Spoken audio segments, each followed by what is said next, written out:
تمہیں خدا کا واسطہ دے کر کے کہتا ہوں، اگر ماں تمہیں ڈانٹ دے تو کبھی زبان نہ لڑایا کرو، کبھی ماں سے زبان نہ لڑایا کرو۔ اللہ کو اکبر، ورنہ یاد رکھنا جس دن یہ کفن میں لپٹ کر قبرستان چلی گئی، آنا تو 2 بجے 3 بجے رات کو، کوئی تمہیں ٹوکنے والا نہیں ہوگا، کوئی تمہیں روکنے والا نہیں ہوگا۔ یہ ماں ہی تو ہے جو تمہیں روکا کرتی ہے، یہ ماں ہی تو ہے جو تمہیں ٹوکا کرتی ہے، یہ ماں ہی تو ہے جس کو تمہاری فکر ہوتی ہے، یہ ماں ہی تو ہوتی ہے اگر تو نہ ہو تو طرف جایا کرتی ہے۔ اللہ کو اکبر، اور تم کہتے ہو کتے کی طرح مت بھونکا کرو۔ او صاحب، میں نے دنیا دیکھی ہے، اگر کھانے پہ کسی کو تمہارا انتظار ہے تو وہ ماں ہوتی ہے، اگر روٹی ٹھنڈی ہو جانے کی فکر ہے تو وہ ماں ہوتی ہے۔ اللہ کو اکبر، آج تم کہتے ہو کہ کتے کی طرح مت بھونکا کرو۔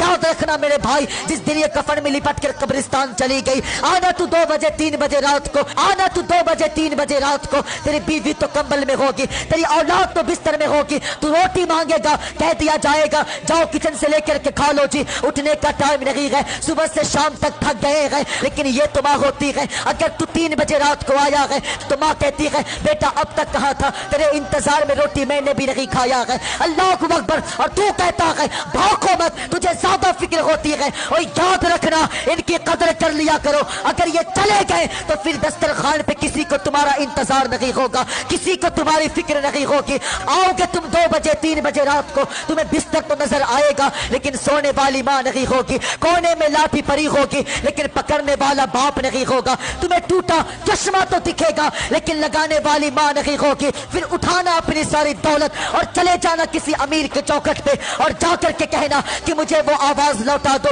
جو 2 بجے رات کو آیا کرتی تھی، مجھے وہ آواز لوٹا دو جو کبھی 3 بجے رات کو آیا کرتی تھی۔ یاد رکھنا پھر تیرے کان ترس جائیں گے اس آواز کے لیے جو کبھی 2 بجے 3 بجے رات کو آیا کرتی تھی۔ خدا کی قسم کھا کے کہتا ہوں یہ دولت محنت سے آیا کرتی ہے اور ماں خدا کی رحمت سے آیا۔